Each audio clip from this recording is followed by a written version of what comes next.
Selamat pagi jemaat Tuhan. Happy Sunday ya. Oke, hari ini adalah minggu pertama bulan Mei.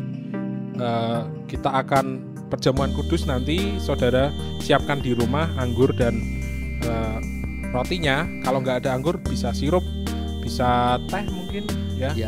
Jus juga boleh yang sehat ya. Air madu bisa hangat-hangat ya, enak Kak ya. Jadi minggu ini kita akan mengikuti ibadah juga, worship, puji-pujian dan juga perjamuan kudus. Oke, kita akan tetap mengikuti perkembangan lewat online ya. Untuk sementara akan menunggu pengumuman lagi karena ini sudah bulan Mei, jadi hopefully kita udah bisa beribadah kembali ya Kak. Di gedung ya. Di gedung ya, kita tapi tetap jaga kesehatan ya. Ya. Memang kita belum tahu, kita juga harus terus memantau perkembangan. Doa kita adalah supaya semua ini pasti cepat berakhir ya Kak ya. Semua orang-orang yang sakit disembuhkan dan mungkin ditemukan obatnya, vaksin. Amin. Supaya kita bisa ketemu lagi di beribadah di gereja gitu Kak. Nah, kemudian pengumuman selanjutnya adalah jangan lupa follow Instagram gereja kita di @FathersHouseCC. Yang belum follow, ikuti informasi dan juga update event-event, informasi terbaru di Instagramnya. Kemudian selanjutnya apa nih Kak? Untuk ibadah online youth setiap hari Jumat jam 7 malam ya di YouTube channel kita di IFGF Father's House ya. Sebelum melanjutkan informasi selanjutnya, like, komen, dan subscribe dulu dong ya. Yang belum subscribe silahkan tekan tombol subscribe dan loncengnya. Supaya apa? Supaya kalau ada video baru Anda langsung dapat pengingat ya. Langsung tahu gitu. Bagi saudara yang membutuhkan doa, konseling, dapat menghubungi nomor telepon di bawah ini. Dan juga untuk persembahan atau perpuluhan bisa dapat kontak atau nomor rekeningnya di nomor yang sudah ada di sini ya. Dan bisa juga email ke media.fhcc@gmail.com. Bisa menghubungi nomor telepon Bapak Sigit dan Ibu Yohana untuk bertanya nomor rekening untuk memberikan persembahan dan perpuluhan. Demikian pengumuman dari kita. Kami, ya. Kita persiapkan hati, persiapkan pikiran kita dan seluruh hidup kita untuk mengikuti ibadah. Meskipun di rumah, jemaat Tuhan tetap bisa mengalami hadirat Tuhan. Betul Kak ya? Amin. Kita menyembah bersama-sama, memberikan hidup kita, menyerahkan hati kita kepada Tuhan. Oke. Akhirnya selamat beribadah, selamat hari Minggu. Tuhan memberkati. Shalom semua jemaat yang dikasihi Kristus. Di saat-saat yang penuh dengan ketidakpastian ini, kita pagi hari ini mau belajar untuk melihat sebagaimana Yesus melihat, untuk percaya sebagaimana Yesus percaya, untuk melihat dari sudut pandang yang berbeda. Yuk, mari pagi hari ini saya mau ajak kita semua untuk tenangkan hati. Kita mau siapkan hati kita untuk memuji Tuhan. Terima kasih Tuhan.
Untuk kita menyanyikan lagu ini lebih dalam lagi, menikmati hadirat-Nya. Bapa, Kau setia.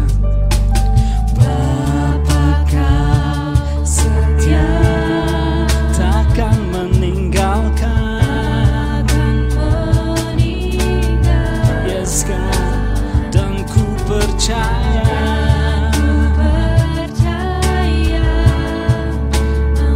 Yes God, Engkau milikku dan ku milikmu. Kerinduanku tinggikan namamu. Yes Lord, karena ku tahu Engkau dalamku dan ku dalammu. Ubah hati kami Tuhan,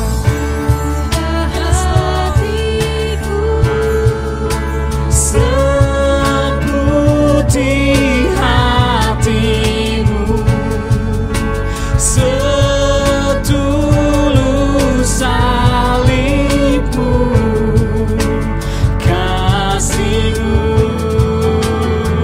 Tuhan. Biar mataku seperti mata-Mu Yesus. Yes Lord, pancarkan kasih-Mu. Ku mau jadi seperti-Mu. Yes Lord Jesus, ajar kami menjadi seperti-Mu, ajar kami menjadi seperti-Mu.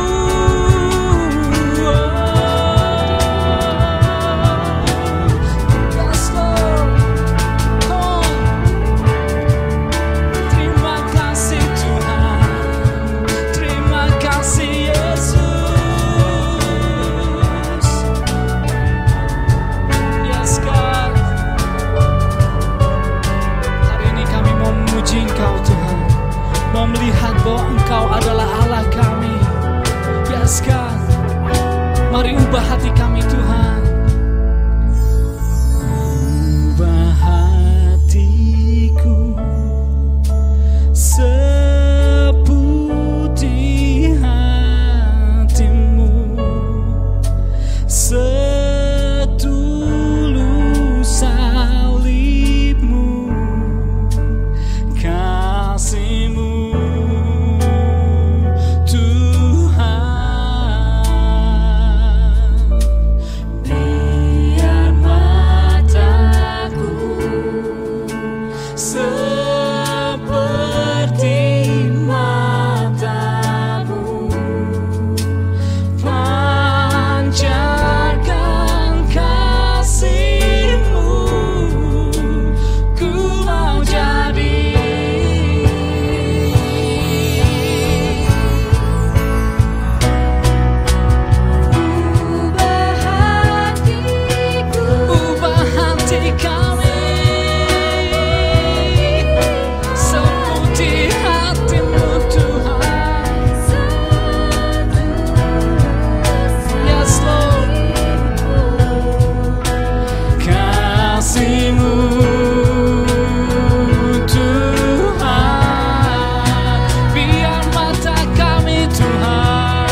Yes Lord,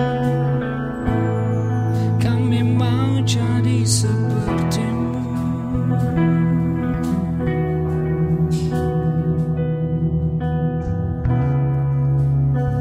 Terima kasih Tuhan.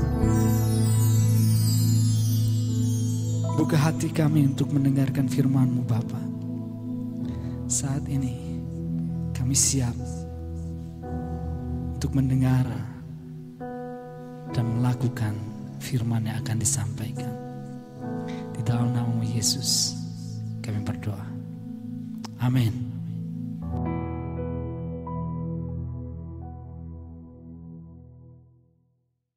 Shalom, saudara yang diberkati oleh Tuhan. Senang sekali bisa kembali menjumpai saudara di rumah saudara masing-masing. Ini sudah minggu yang keberapa ya kita berjumpa di rumah saudara. Lewat ibadah di rumah-rumah seperti ini. Oke, tidak terasa kita sudah sampai di bulan Mei. Ini minggu pertama bulan Mei. Nah, hari ini saya ingin kita siapkan hati kita. Sebelum nanti kita akan ambil perjamuan kudus, karena di minggu pertama kita akan bersekutu bersama-sama dalam perjamuan kudus lewat roti dan anggur. Nah, pesan hari ini saya ingin berbicara tentang the power of choice. Kuasa dari sebuah keputusan. Kuasa dari sebuah pilihan. Setiap hari kita diperhadapkan dengan ratusan pilihan dalam kehidupan. Begitu kita buka mata di pagi hari, maka di sana langsung sudah belasan pilihan-pilihan mampir dalam pikiran kita. Mampir dalam perasaan kita, di hati kita, di semua hidup kita. Ada ratusan pilihan sekali lagi setiap hari dalam 24 jam itu yang akan mempengaruhi kehidupan kita. Nah, the choices dalam hidup ini tentunya yang akan menentukan kualitas hidup saudara seperti apa. Contoh, dengan siapa saudara bergaul. Itu adalah sebuah pilihan. Saudara hari ini mau spend time dengan siapa? Berapa lama saudara mau habiskan nonton TV hari ini? Berapa lama saudara akan spend dengan gadget saudara? Nah, ini semua tentunya akan menentukan value hidup saudara, prinsip-prinsip yang kau yakini, kemudian hatimu juga. Karena kalau Yesus dia berkata, di mana hartamu berada, di situ hatimu berada. Jadi apa saja yang sudah menghabiskan jam-jam hidup saudara yang lebih banyak, berarti disitulah kecenderungan hati saudara. Dan ini sangat penting sekali ketika kita bicara tentang choices. Memang tentunya hari ini kita diperhadapkan dengan pilihan-pilihan yang banyak sekali tentunya ya. Contoh, pada zaman ketika saya masih SD, TV itu hitam putih. Cuman adanya TVRI. Jadi nggak punya banyak pilihan mau nonton apa. Tapi hari ini Indovision di dalamnya sudah bayar 1 bulan berapa? 100.000, 150, 200.000 tergantung saudara mau yang berapa ratus channel, siaran, film, berita dari berbagai negara, berbagai macam bahasa, bahkan apa saja bisa ada di situ. Jadi so many choices. Makanya kalau hari ini kita sedang ada dalam sebuah era yang disebut the disrupted era disruptif, di mana begitu banyak sekali intervensi, begitu banyak sekali interupsi, begitu banyak sekali gangguan-gangguan, begitu banyak sekali saudara hal-hal yang bisa mengalihkan saudara dari fokus kehidupan saudara, bahkan bisa mengalihkan saudara dari prioritas-prioritas kehidupan yang seharusnya saudara jalani dalam pilihan saudara sehari-hari. Nah, ini memang membuat hidup kita menjadi di satu sisi menyenangkan karena multiple choice, ya, 100 of choices hari ini, di mana kita bisa pilih kita mau habiskan waktu, uang di mana untuk apa. Tapi dalam waktu yang sama juga ini menjadi sebuah era yang sangat merusak juga kalau kita tidak mempunyai kemampuan kita tidak punya prioritas dalam kehidupan dengan benar, dan kita tidak fokus betul-betul setiap hari apa yang kita ingin lakukan. Karena disruptif, akan banyak banget distraction atau pengalih-pengalih, itu begitu banyak sekali. Saudara, contoh ke mall saja, di Salatiga ini nggak ada mall, adanya Superindo. Kalau belanja tidak ditulis daftar belanja saudara akan begitu gampang sekali. Yang rencananya cuma beli 3 item, tapi kemudian pulang saudara menjadi 12 item. Yang saudara cuma punya budget rencananya menghabiskan 100.000, lari ke Superindo di Salatiga, ya, selain Indomart. Dan saudara enak menghabiskan uang 300.000 pulang. Kenapa demikian? Karena begitu masuk Superindo, saudara langsung mata saudara akan tertuju kepada sekian banyak item. Nah, kalau saudara tidak fokus dan disiplin, saudara akan lari kepada tadi pilihan-pilihan yang akhirnya yang saudara tidak perlu menjadi perlu akhirnya. Apalagi kalau saudara sudah melihat tanda tergantung di situ sale-sale, ya, ini diskon 50%, diskon 70%. Wah, ini pengalih-pengalih, distraction. Jadi kita memang sedang ada pada era ini, disrupsi. Dan yang lebih mengerikan lagi tentunya kita sedang ada pada era revolusi informasi hari ini. Itulah yang membuat apa yang terjadi di Kopeng, katakan di Pondok Penuai yang kecil ini, semua yang terjadi di situ tidak akan tinggal di situ. Tidak akan tinggal di situ. Karena pasti anak-anak yang tinggal bersama dengan saya di Pondok Penuai ini, mereka punya Facebook, mereka punya Twitter, mereka punya Instagram. Apa yang terjadi di asrama di Pondok Penuai, itu dalam waktu cepat udah bukan lagi konsumsi lokal tinggal di Pondok Penuai. Tapi itu akan bisa menjadi konsumsi lokal, regional, bahkan dunia. Nah, inilah era globalisasi tentunya. Ya, seperti corona hari ini. Sebetulnya dibandingkan dengan virus-virus wabah-wabah yang lain seperti SARS atau MERS atau virus yang menjadi penyebab HIV dan seterusnya, itu membunuh lebih banyak orang. Tetapi dampaknya, hebohnya, ketakutannya, kepanikannya, dampaknya, impactnya tidak mengglobal seperti sekarang. Kenapa demikian? Karena kita ada pada sebuah era namanya revolusi informasi hari ini. Itu yang menyebabkan kemudian apa yang terjadi di Wuhan bulan Desember yang lalu begitu cepat mendunia akhirnya. Virusnya belum mendunia, tetapi ketakutan akan virus itu. Roh kematian, roh ketakutan, roh terornya. Dari betapa hebatnya virus ini, itu telah mendunia. Nah, ini dampak daripada revolusi informasi media yang dimana kita sedang ada di dalamnya hari-hari ini. Dan lebih dari semua tentunya kita sebagai manusia yang hakiki, dan ini yang membedakan kita dengan hewan, itu adalah kita makhluk yang punya free choice dalam kehidupan. Kita mempunyai kehendak bebas untuk memilih. Untuk memilih.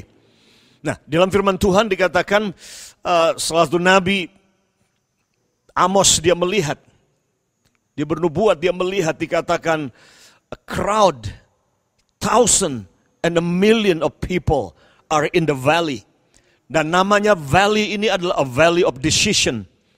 Dikatakan orang banyak, mereka sedang berada dalam sebuah lembah. Nah, lembah itu namanya adalah lembah keputusan, lembah pilihan, lembah penentuan yang akan menentukan. Keputusan ini akan menentukan mereka akan ada di mana, mereka akan hidup seperti apa, dan akan mengakhiri hidup mereka seperti apa. Choices. Dan saya percaya ini salah satu pesan hari ini. Ada banyak orang, bahkan ada banyak saudara yang sedang menonton, sedang mendengarkan saya bicara. Saudara duduk di rumah saudara, tapi saudara sebenarnya sekarang ini sedang ada dalam lembah keputusan itu, di mana saudara harus membuat keputusan. keputusan, beberapa keputusan tentang pria yang saudara akan nikahi atau wanita yang saudara akan nikahi. Beberapa saudara harus memutuskan anak saudara mau sekolah di mana. Beberapa saudara akan memutuskan saudara mau bisnis apa setelah ini.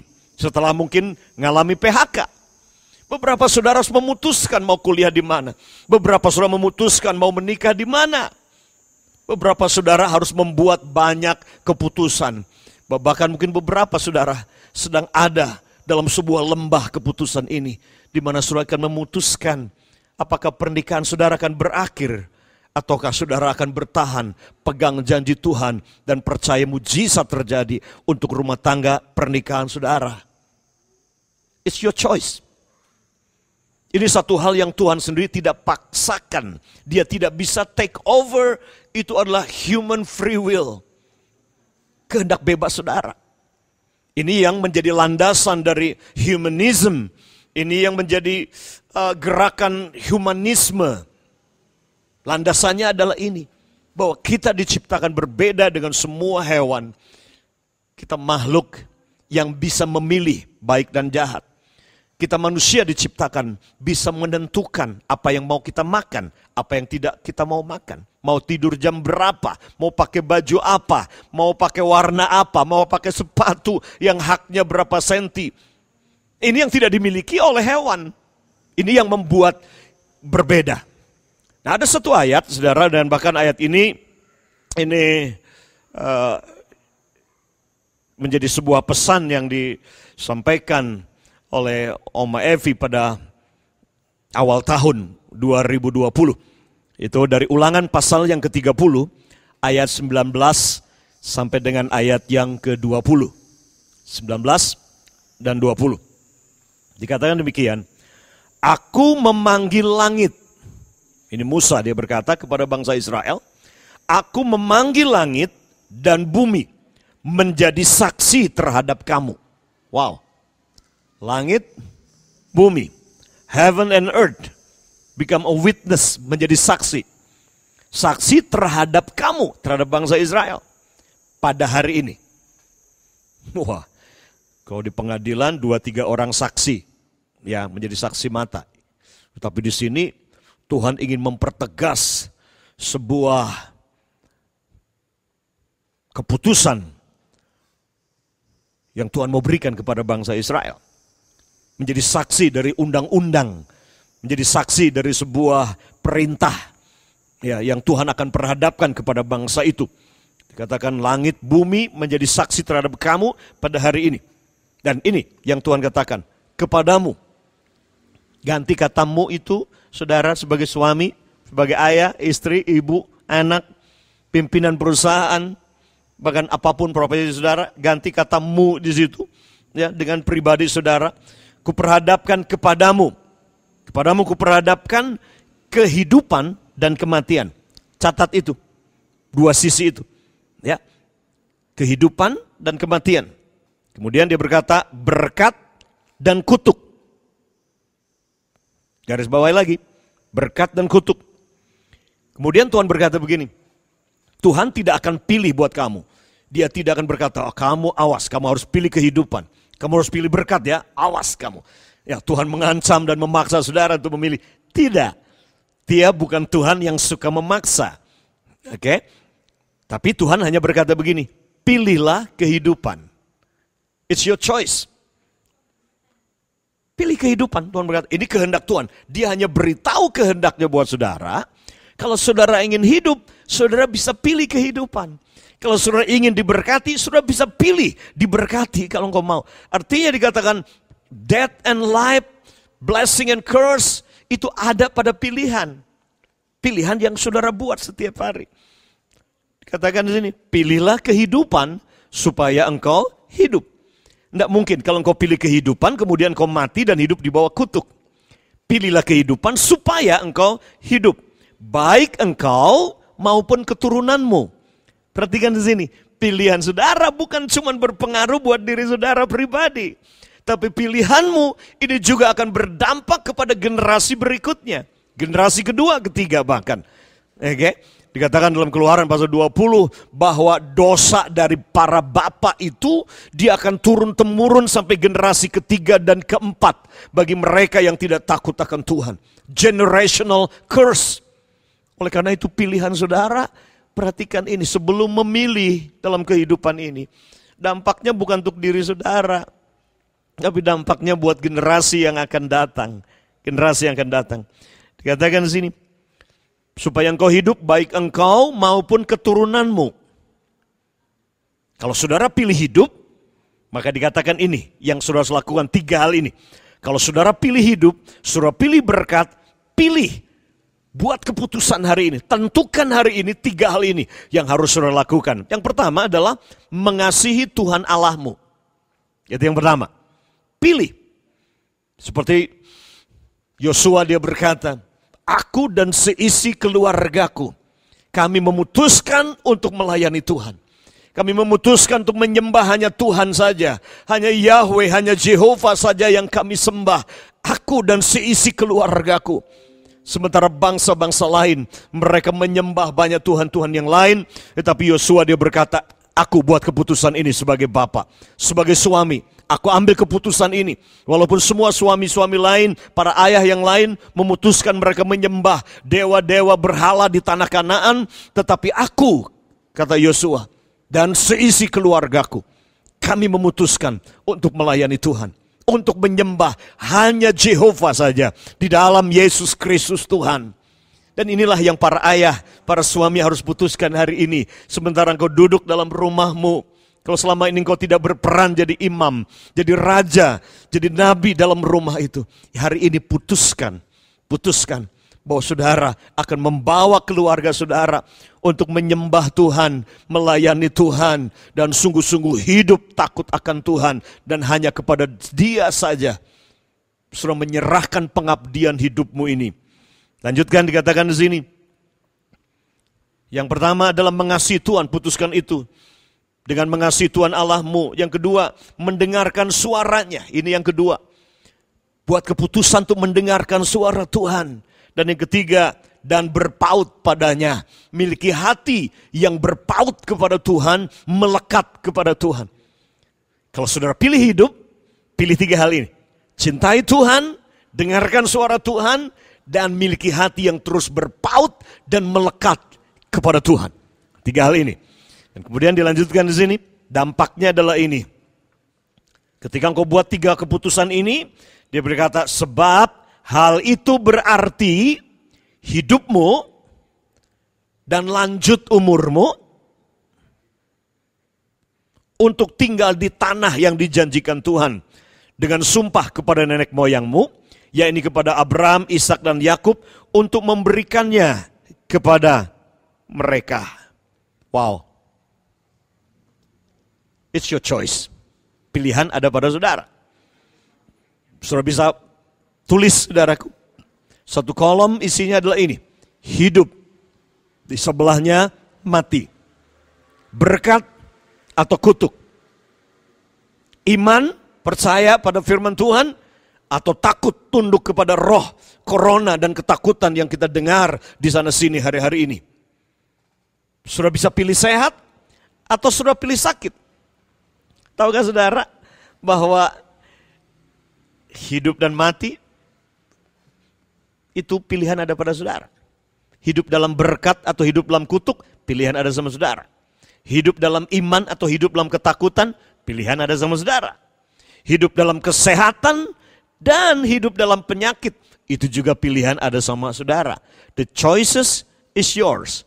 Tinggal tentunya pilihan saudara akan dipengaruhi oleh apa dan oleh siapa.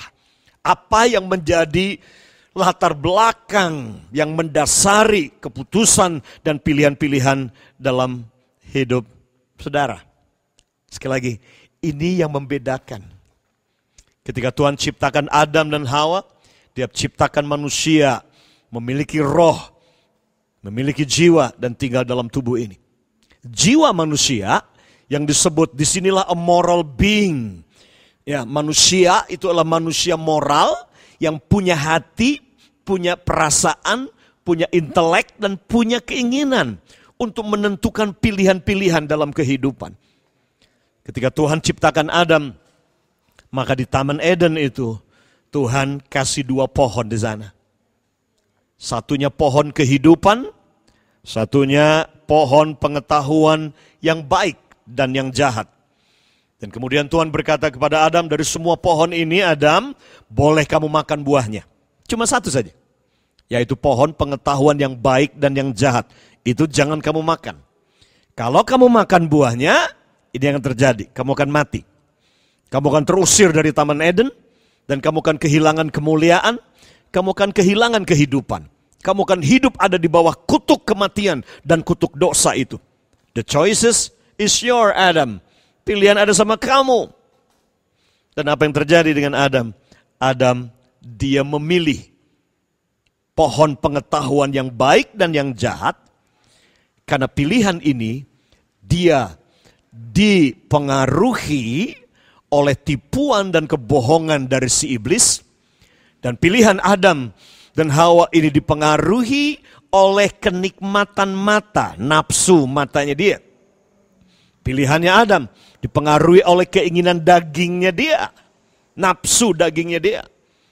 Pilihan Adam di Taman Eden untuk makan buah yang Tuhan bilang jangan kamu makan, itu dipengaruhi oleh ego, oleh kesombongan, oleh keangkuhan, di mana dia memaksakan keinginannya di atas keinginan Tuhan. Dari dulu sampai hari ini, setan tidak punya cara yang lain. Manusia hancur, tidak ada strategi-strategi yang baru. Dari dulu cara setan menghancurkan rumah tangga, menghancurkan hidup saudara, menjauhkan saudara dari berkat dan kehidupan, dan membawa saudara hidup ada di bawah kematian dan kutuk. Itu setan tidak punya cara yang lain. Dia berbohong kepada saudara, dia menipu saudara dan saya, yang membuat saudara akhirnya hidup mengikuti ego kesombonganmu, hidup dikendalikan oleh nafsu matamu, dan hidup dikendalikan oleh keinginan dagingmu.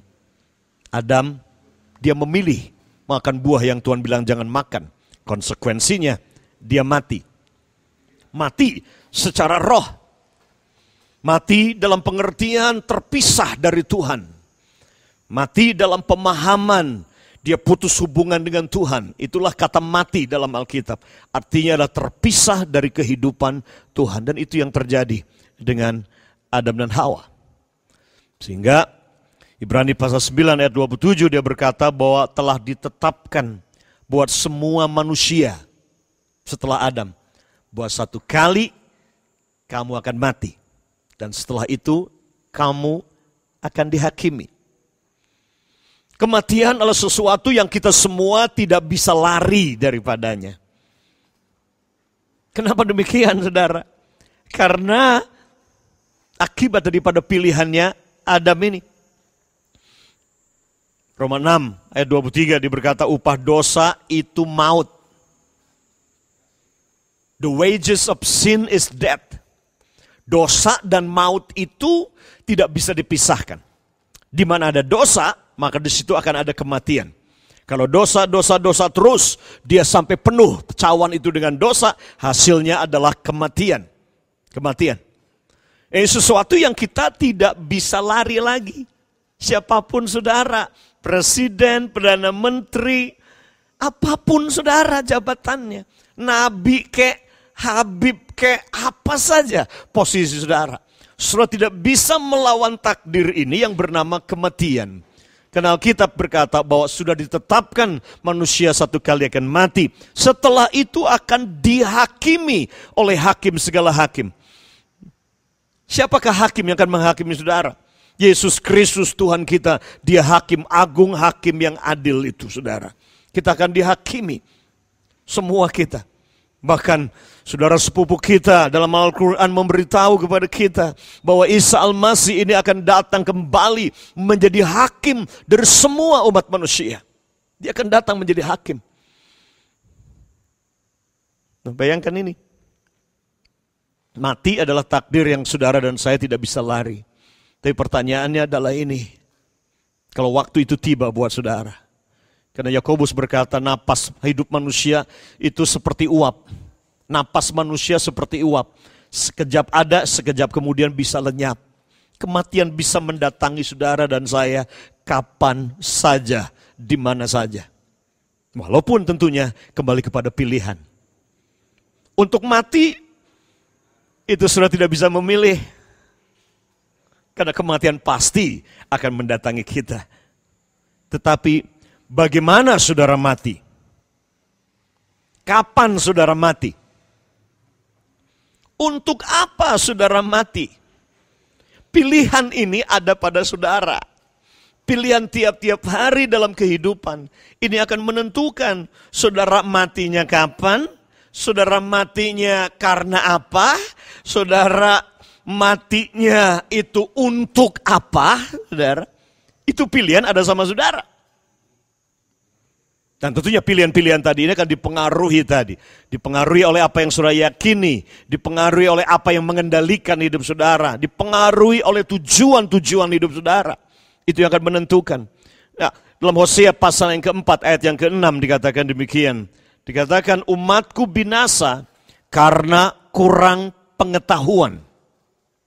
My people destroy because lack of knowledge. Umatku binasa karena kurang pengetahuan. Jadi ada orang-orang yang mati disebabkan saudara karena kurang pengetahuan. Because lack of knowledge. Ignorant can kill you. Yes. Ketidakpengetahuan saudara akan membunuh saudara. Seperti hari ini.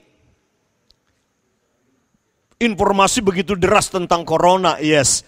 Kalau saudara hidup di hutan, saudara nggak dapat informasi tentang corona bisa membunuh saudara, dan gejala-gejala corona bikin sesak napas, demam, dan saudara nggak punya knowledge tentang hal ini, saudara bisa mati karena corona oleh karena ignorance saudara.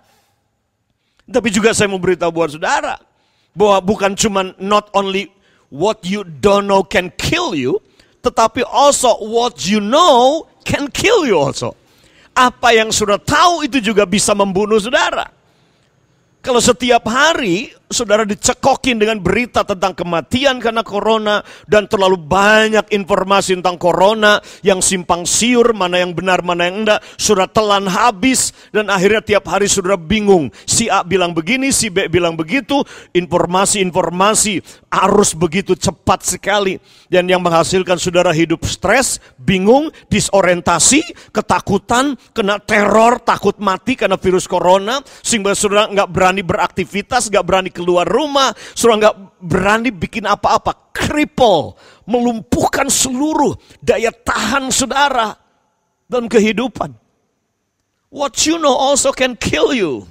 Apa yang saudara tahu juga terlalu banyak tahu, dan saudara tidak mengerti dan memfilter apa yang saudara tahu, itu juga bisa membunuh saudara. Bukan cuma ignorant can kill you.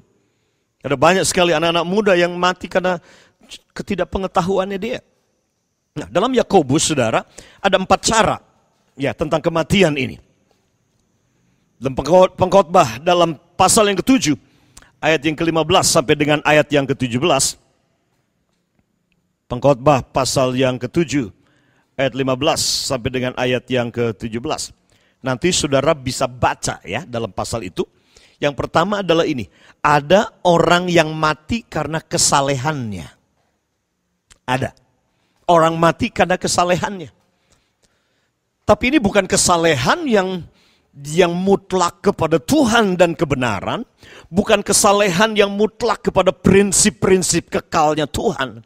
Tetapi ini kesalehan yang agamawi, kesalehan yang palsu. Kesalehan kepada dogma dan kepada doktrin-doktrin denominasi dan gereja. Contoh, gereja yang mensakralkan hari Minggu. Gereja yang mensakralkan gedung gereja. Gedung gereja itu kudus, itu rumah Tuhan. Jadi kalau ibadah harus di sana. Nah, ini yang terjadi di Korea. Di sebuah gereja di sana. Mereka mensakralkan gedung gereja, bahwa ibadah menyembah Tuhan itu harus kumpul di gedung gereja yang dianggap sakral, kumpul. Nah, yang terjadi adalah itu menjadi salah satu pusat epidemik dari corona ini. Di gereja itu, satu orang kena corona akhirnya menular ke banyak puluhan jemaat di gereja itu, mati karena tertular virus corona ini. Nah, ini yang saya maksudkan dengan kesalehan. Ada orang yang mati karena kesalehannya. Merasa buat mereka, nah lebih parah lagi adalah ini. Mereka merasa matinya ini, mereka mati syahid sebagai martir. Saya beritahu buat saudara, ini adalah sebuah kebohongan dan kesesatan betul-betul.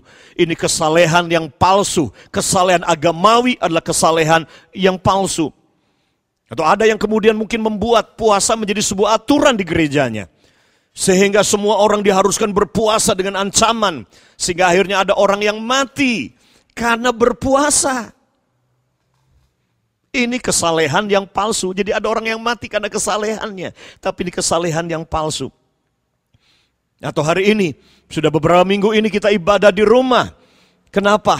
Karena social distancing. Kita nggak boleh kumpul dalam jumlah yang banyak. Untuk kita mengerem penularan dari orang ke orang ini menyebarnya virus corona ini. Ya, ada beberapa orang yang mereka berkata, oh enggak, virus corona enggak akan mempan kepada saya. Jadi nggak usah pakai masker, tetap lakukan apa yang mereka lakukan. Dan itu yang terjadi akhirnya. Ya, itu yang terjadi. Orang mati karena kesalehan, tapi kesalehan yang palsu, kesalehan yang berbasiskan agama, bukan pada prinsip kebenaran yang mutlak. Hati-hati dengan ini, saudara. Ini bukan martir, saudara. Tapi ini yang disebut dalam Pengkhotbah 7, mati karena kebodohannya. Jadi ada orang yang kedua yang begini, mati karena kebodohannya. Mati karena kebodohannya itu adalah sudah mati karena overdosis narkoba. Nah, itu orang paling goblok gitu. Ya. Karena narkoba. Overdosis kemudian saudara mati. Hati-hati saudaraku, ada banyak sekali orang-orang yang mati karena kebodohannya. Ini yang kedua. Yang ketiga, ada orang yang mati sebelum waktunya. Itu dalam Pengkhotbah pasal 7. Jadi sebetulnya jatahnya Tuhan 70-80 tahun, tapi kemudian dalam usia ada anak-anak muda, ada anak remaja yang mati dalam usia 15 tahun. Kenapa? Karena terlibat tawuran dan akhirnya ya kerusuhan dan ditusuk oleh teman tawurannya dia. Ini mati karena kebodohannya, tapi juga ini mati sebelum waktunya. Dan Tuhan tidak mau saudara mati karena kesalehan saudara, kesalehan yang palsu. Tuhan juga tidak mau saudara mati oleh karena kebodohan saudara. Tuhan tidak mau saudara mati karena sebelum waktunya. Saya ingin mati, kalaupun mati, saya ingin mati seperti apa yang firman Allah katakan di dalam 2 Timotius pasalnya yang ke-4. Ayat 6 sampai dengan ayat yang ke-8. Dikatakan di sana, mengenai diriku, kata Paulus, darahku sudah mulai dicurahkan sebagai persembahan. Dan saat kematianku sudah dekat, aku telah mengakhiri pertandingan yang baik. Aku telah mencapai garis akhir, perhatikan kalimat itu. Mengakhiri pertandingan, mencapai garis akhir. Dan aku telah memelihara iman. Sekarang telah tersedia bagiku mahkota kebenaran yang akan dikaruniakan kepadaku oleh Tuhan, hakim yang adil pada harinya. Tapi bukan hanya kepadaku, melainkan juga kepada semua orang yang merindukan kedatangannya. Saudara, Paulus dia berkata, kalau aku mati, itu karena aku sudah mencapai garis akhir. Menyelesaikan pertandingan, memelihara iman. Inilah yang dimaksudkan dengan finishing well. Kalau saudara mati, matilah karena memang saudara telah menyelesaikan pertandingan saudara. Kalau saudara mati, matilah karena memang saudara telah mencapai garis finish. Kalau saudara mati, matilah dalam kondisi saudara mempertahankan iman, memelihara iman. Ada orang-orang yang mati memang di negara-negara di mana mereka dibunuh, dianiaya kalau mereka percaya kepada Yesus. Di China, di Rusia, di Iran, di Timur Tengah. negara tirai bambu, di mana kekristenan mereka dianiaya dan dibunuh di sana. Mereka mati mempertahankan iman mereka. Mereka mati karena mereka menjadi martir untuk nama Yesus. Karena pilihannya cuma dua. Mereka ikut Yesus dan itu berarti mati, atau sangkal Yesus dan mereka bisa dibiarkan hidup di negara itu. Mati karena memang telah menyelesaikan garis akhir dan mempertahankan iman. Finishing well. Tuhan ingin buat saudara dan saya, kalaupun mati, mati karena memang finishing, sudah selesai. Pertandingan sudah selesai. Jangan mati sebelum waktunya. Jangan mati karena kebodohan saudara. Jangan mati oleh karena kesalehan palsu saudara. Memang satu hari kita semua akan mati dan ditetapkan untuk mati. Tapi mati karena apa? Matinya kapan? Mati untuk tujuan apa? Hari ini.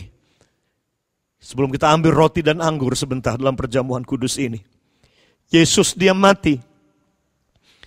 Mungkin dia matinya tidak sampai umur 70 tahun. Kalau Mazmur Daud dia berkata jatahnya 70 tahun minimal. Tapi kenapa Yesus mati cuma umur 33 tahun kurang lebih. Enggak sampai separuh 50% dari batas usia yang Mazmur Daud bilang 70 tahun. Tapi yang penting adalah ini. Bukan berapa lama usia saudara juga. Bukan umur berapa saudara meninggal. Tapi yang paling penting juga adalah ini. Apakah saat engkau meninggal, engkau bisa berkata, saya telah menyelesaikan pertandingan. Saya telah mencapai garis finish. Dan saya telah memelihara iman. Itu yang paling penting. Untuk apa umur 70 tahun? Kalau saudara seorang koruptor. Ada orang yang saleh mati karena kesalehannya. Tapi ada orang fasik yang umurnya sampai 80 tahun tidak mati-mati. Kadang-kadang melihat kondisi bangsa kita. Kenapa sih orang baik, orang saleh, mereka cepat mati. Tapi justru koruptor, penjahat, provokator, yang hidupnya hanya menebarkan hoak dan kebencian di bangsa ini. Dan meracuni generasi di bangsa ini. Memaling, merampok harta kekayaan bangsa kita ini untuk kepentingan diri sendiri. Kepentingan agama dan kelompok partainya. Kenapa sih orang-orang ini tidak cepat mati saja? Supaya bangkit muncul generasi muda yang takut Tuhan yang benar di bangsa ini. Saudara, bukan umur berapa saudara mati pertama. Tapi untuk apa saudara mati? Bukan kapan saudara mati. Tapi saudara meninggal. Meninggalkan warisan apa? Legacy apa yang saudara tinggalkan? Yesus mati di atas kayu salib umur 33 tahun. Dan kata terakhir yang keluar dari mulut Yesus adalah ini. It is finished. Sudah selesai. Yesus mati umur 33 tahun. Tapi dia mati karena sudah selesai. Misi yang Bapa berikan untuk Yesus sudah selesai. Pertandingannya sudah selesai. Dia telah mencapai garis finish. Dia memelihara iman. Sampai detik terakhir di kayu salib pun dia tetap memelihara iman. Melepaskan pengampunan buat orang-orang yang menyalibkan dia. Saudara yang diberkati Tuhan dan dikasihi Tuhan. Pastikan saudara, kalau waktu itu tiba, saudara bisa berkata, sudah selesai. Sudah selesai. It's finishing well. Pilihan ada pada saudara. Hari ini, kita diperhadapkan dengan pilihan ini. Pilihan-pilihan saudara akan menentukan apakah saudara akan finishing well, mencapai garis akhir, menyelesaikan pertandingan, dan memelihara iman. Sehingga ketika engkau meninggal, engkau meninggalkan warisan berkat bagi anak cucumu, bahkan generasi yang akan datang. Yesus finishing well. Dan saudara, Tuhan ingin saudara juga finishing well. Musa berkata, kuperhadapkan kepadamu hari ini, hidup dan mati, berkat dan kutuk. Pilihlah kehidupan supaya kamu hidup. Kalau kau pilih kehidupan dan pilih berkat, pilihlah 3 hal ini. Mengasihi Tuhan, dengarkan suara Tuhan, dan miliki hati yang berpaut kepada Tuhan. Hari ini saudara, buat pilihan. Pilihan yang berdasarkan pengaruh Tuhan dan prinsip kebenaran yang mempengaruhi saudara. Saat ini, yuk kita berdoa bersama-sama. Pilih Yesus, buat keputusan. Pilih Tuhan, pilih kebenaran. Pilih Roh Kudus, pilih mencintai Tuhan lebih dari apapun dalam kehidupan saudara. Mari siapkan diri saudara untuk ambil roti dan anggur, dan kita akan berdoa bersama-sama. Tuhan Yesus memberkati saudara. Mari siapkan hati saudara.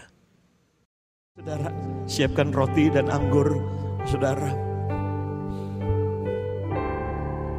Karena salibmu ku hidup, karena salibmu ku menang. Engkau yang berkuasa sanggup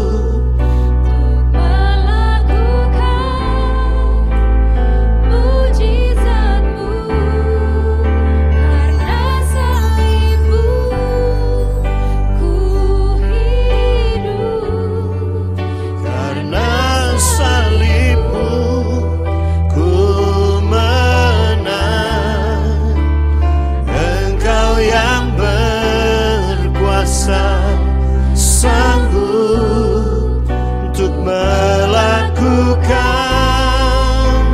mujizat-Mu di hidupku. Saya bacakan satu ayat. Ini ayat yang merupakan ayat profetik buat saudara, keluargamu, bahkan buat Indonesia. Saya akan bacakan semua, tapi Yoel pasal yang ketiga menjadi ayat yang sangat profetik. Tuhan bicara kuat ini. Ayat yang ke-14 katakan, saya harus baca paling gak 3 ayat 13 sampai 15. Katakan demikian ayat 13.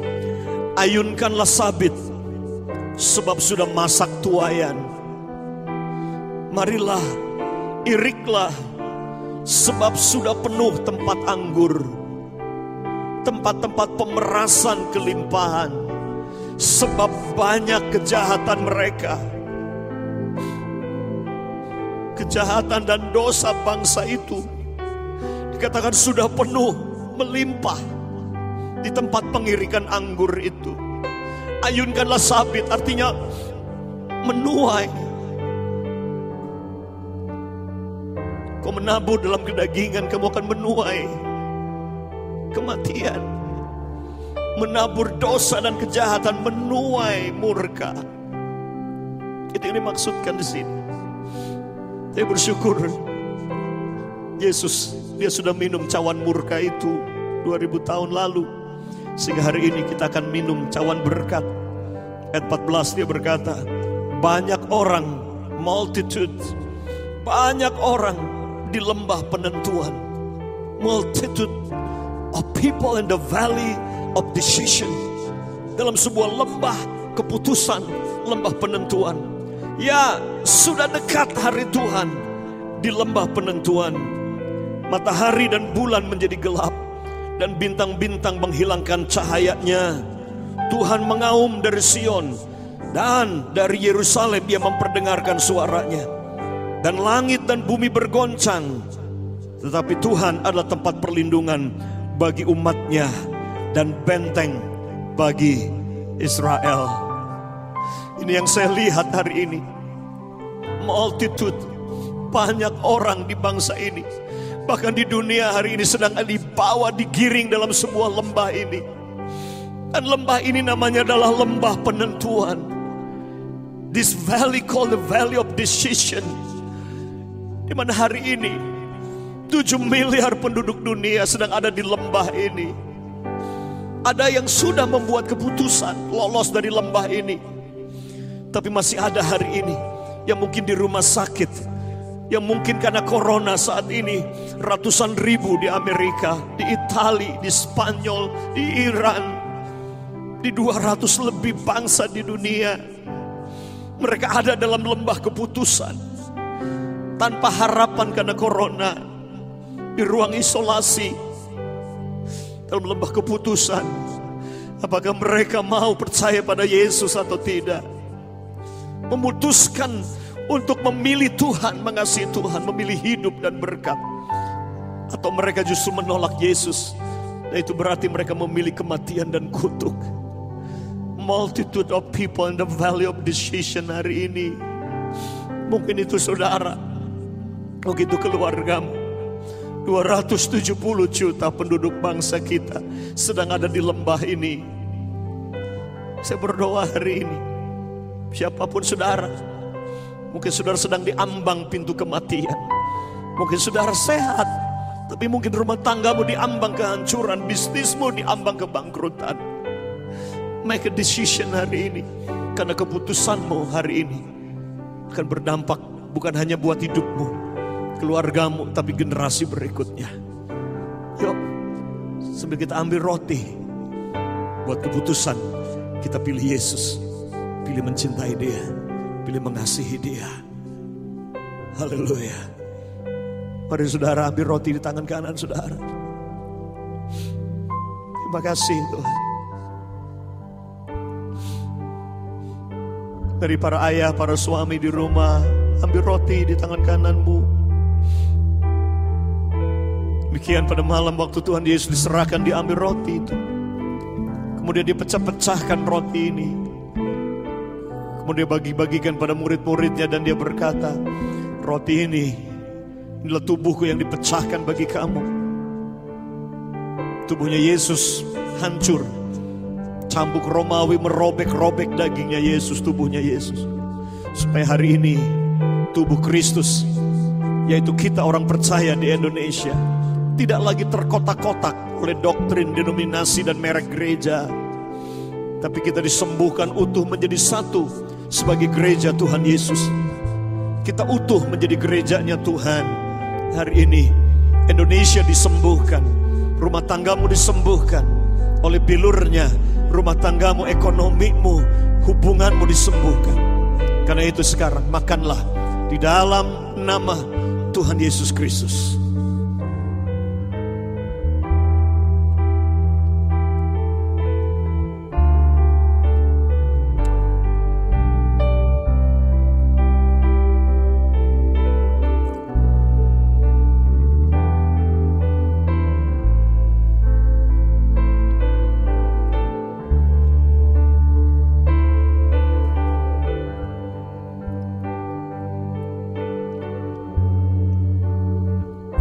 Makan roti ini bukan sebuah ritual, tapi ini sebuah tindakan profetik. Sebagaimana roti yang saya makan jadi satu dalam tubuh saya, demikianlah kita diingatkan bahwa kita satu dengan Yesus. Makanan itu di dalam saya, roti tadi, Yesus ada di dalam kita. Diingatkan ini kepada realitas ini, bahwa kita satu dengan Dia, Dia di dalam kita dan kita di dalam Dia. Mari saudara ambil cawan. Para ayah pimpin ini, ambil cawan di tangan kanan saudara. Bikinlah Tuhan Yesus pada malam waktu dia diserahkan, dia ambil cawan yang berisi anggur. Dan dia berkata, inilah cawan perjanjian baru yang dimeteraikan dengan darahku. Setiap kali kamu meminumnya, kamu ingat kematianku. Setiap kali kamu meminumnya, kamu ingat bahwa darahku, hidupku telah dicurahkan bagi dunia. Setiap kali kamu minum ini, ingat perjanjian yang telah aku ikat. Seberapa banyak kali kamu minumnya, kamu ingat, kamu memberitakan kematian. Setiap kali kamu minum anggur ini, kita diingatkan kembali kepada mandat agung yang dia berikan untuk kita beritakan Injil. Bahwa dia mati, dia bangkit bagi kita. Hari ini datang pada Tuhan. Mari minumlah di dalam nama Tuhan Yesus Kristus. Mari kita minum.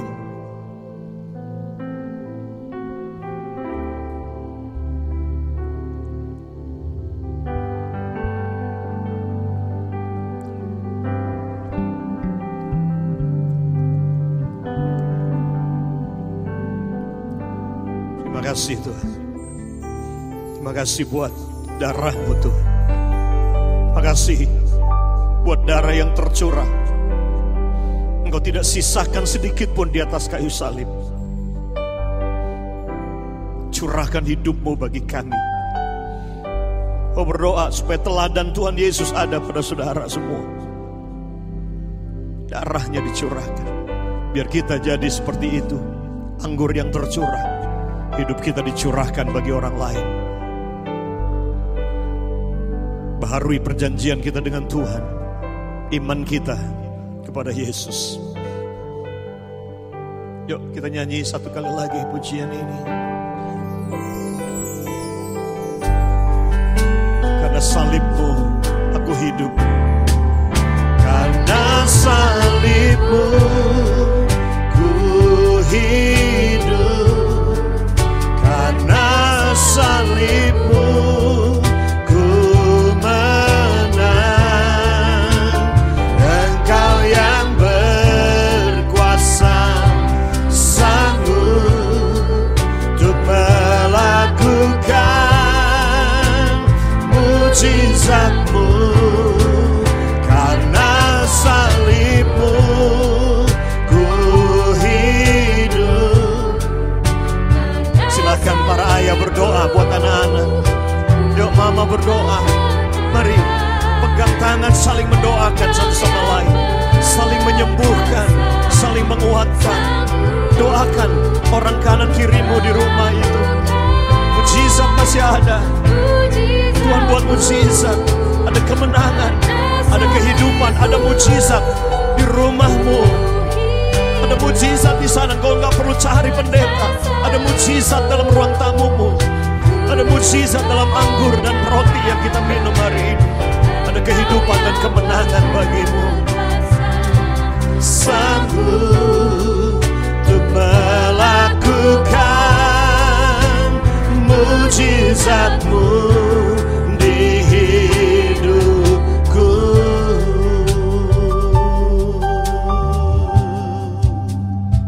Terima kasih Tuhan. Terima kasih Bapa. Terima kasih buat kemenangan, buat kehidupan, dan buat mujizat Tuhan yang hari ini terjadi. Saudara yang sakit di rumahmu, dimanapun saat ini kau sedang mendengarkan saya deklarasikan apa yang Yesus katakan di kayu salib. Dengar dia berkata, sudah selesai. Sudah selesai. Deklarasikan kesembuhan bagimu. Deklarasikan kemenangan dari semua persoalan dan pergumulanmu. Deklarasikan berkat dan kehidupan bagimu saat ini. Beri angkat tanganmu saat ini kepada Tuhan dan terima berkat ini. Kasih Tuhan.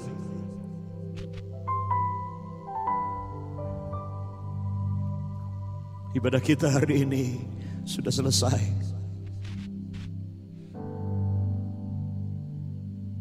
Tapi hubunganmu dengan Tuhan akan terus. Sudah boleh lanjutkan. Dan terima saat ini berkat kasih karunia anugerah dari Bapa di surga. Kasih Yesus Tuhan yang sempurna dan tanpa syarat itu. Kuasa Roh Kudus dengan segala karunia-karunia-Nya melengkapi hidupmu, memakai hidupmu untuk kau menjadi pelaksana kehendak Bapa dalam keluargamu, di pekerjaanmu, di kotamu, di bangsamu, dalam generasi ini. Aminkan berkat ini. Berkatilah keluargamu, diberkati anak-anakmu, diberkati orang tuamu, diberkati pekerjaanmu, diberkati studimu, diberkati perjalananmu. Semua yang kau sentuh dengan tanganmu diberkati oleh Bapa di surga, supaya nama Yesus Tuhan itu dimuliakan di dalam kehidupanmu, dalam berkat nama Yesus Tuhan. Amin. Saudara yang diberkati Tuhan, jemaat Father's House yang saya cintai, dan jemaat Bapa di surga dimanapun sudah berada, yang selama beberapa minggu ini bersama-sama mendengarkan dan bergabung bersama dengan kami. Kita jemaat Tuhan Yesus, apapun mereknya. Nah, minggu pertama biasa kita membawa perpuluhan kita, ya, membawa 10% dari seluruh hasil kita, berkat yang Tuhan berikan dalam bulan ini, sebagai ekspresi cinta kita kepada Tuhan, sebagai ekspresi bentuk iman kita, dan sebuah kesadaran bahwa semua datang dari Tuhan dan kita kembalikan kepada Tuhan. hari ini. Nanti saudara akan bisa baca, ada nomor telepon yang sudah bisa hubungi. Ini awal bulan, kalau saudara ingin membawa persembahan perpuluhan saudara, sudah diberkati lewat ibadah online ini, dimanapun saudara, siapapun saudara, ya, saudara silahkan, saudara bebas, tanpa paksaan, berilah dengan sukarela bawa persembahan perpuluhan saudara untuk dipakai untuk pekerjaan Tuhan lewat Father's House Community Church. Dan juga di sini nanti akan ada alamat email, nomor telepon saya, Samuel Saputra. Kalau saudara perlu pelayanan, perlu konseling, saudara ingin, silakan saudara telepon, dan saya ada di sini untuk melayani saudara. Sekali lagi, welcome to Father's House Community, building family for better generation. Itulah komunitas kami. Tuhan Yesus memberkati dan happy Sunday. Sampai jumpa minggu berikutnya.